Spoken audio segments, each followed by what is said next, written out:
For Chopin, playing the piano was not just about playing the correct note softly or strongly, as if these two were the only variables at play.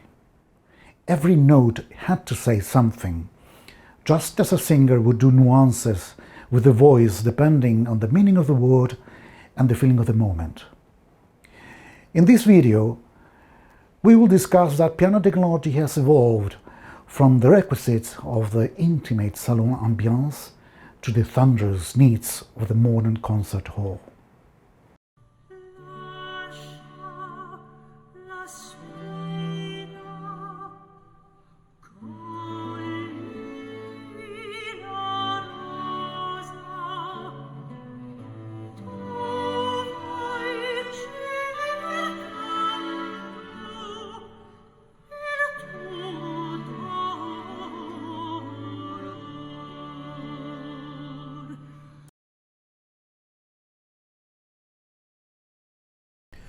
Most pianists have a distant notion that a piano key, when played, commands a mechanism by which a hammer hits a string that makes a sound.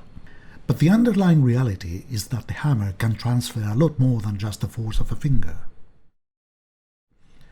In that short instant when the head of the hammer contacts a string, an unbelievably complex physics happens to be, to the extent that enough information is transferred to the instrument about the pianist's states of mind and body.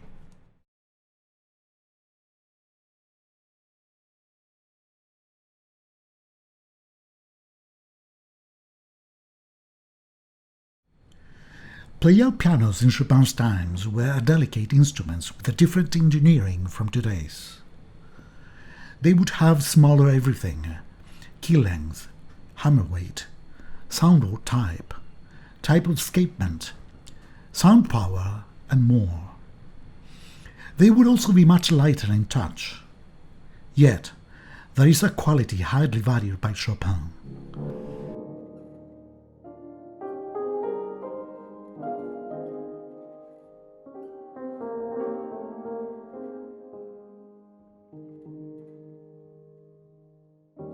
Pleyel pianos could display an amazing arrangement of sounds and effects in the proper hands. A good fit with Chopin's music, considering that his ideal of expression was the bel canto. He said, "With Pleyel pianos, the intimate transmission of my feelings and thoughts is more direct and more personal.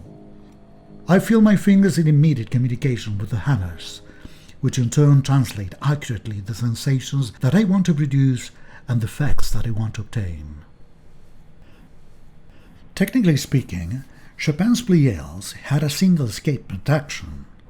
When comparing a single escapement with a double escapement action, a few things are immediately observed.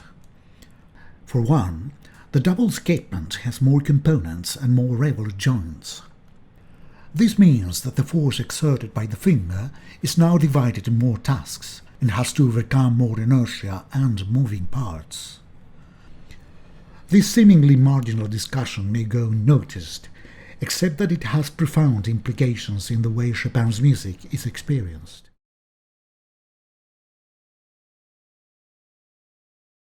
Yet, the days of refined Pleyel action were numbered, and by the end of the century, the double escapement action became the dominant design. In Chopin's time, Pleyel's competitor was the Erard piano, father of today's heavy and powerful action. Chopin had reservations about students using an Erard instrument, because its already made sound does not allow students to develop their own singing. And just as Frédéric Chopin and Franz Liszt diverged on their views on piano technique, so did they on piano technology. Liszt welcomed and endorsed the Erard piano, which propelled its action demand to the point that it's the absolute action in today's concert pianos.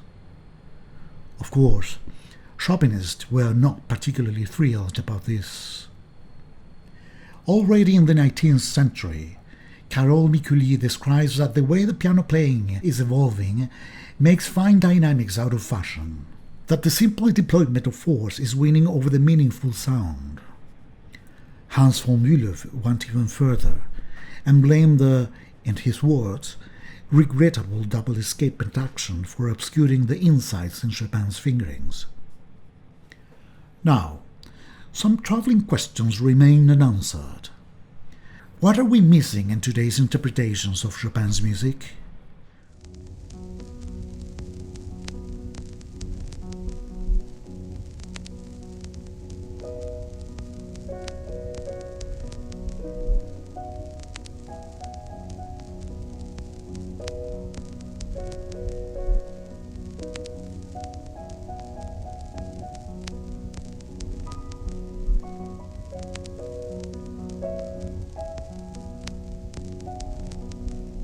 Or how does Chopin's music feel when played by a perfect arrangement of a Chopin's-like pianist in the right piano?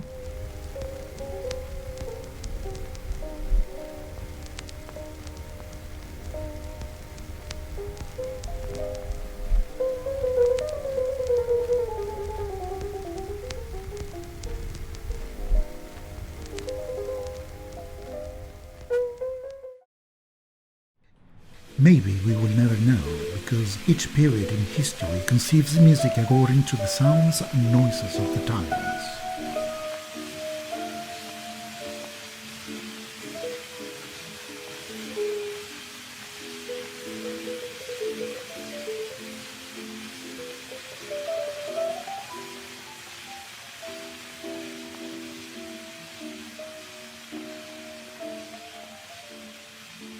Or it may be that one day a more direct feel between the fingers and the hammers will become appreciated again.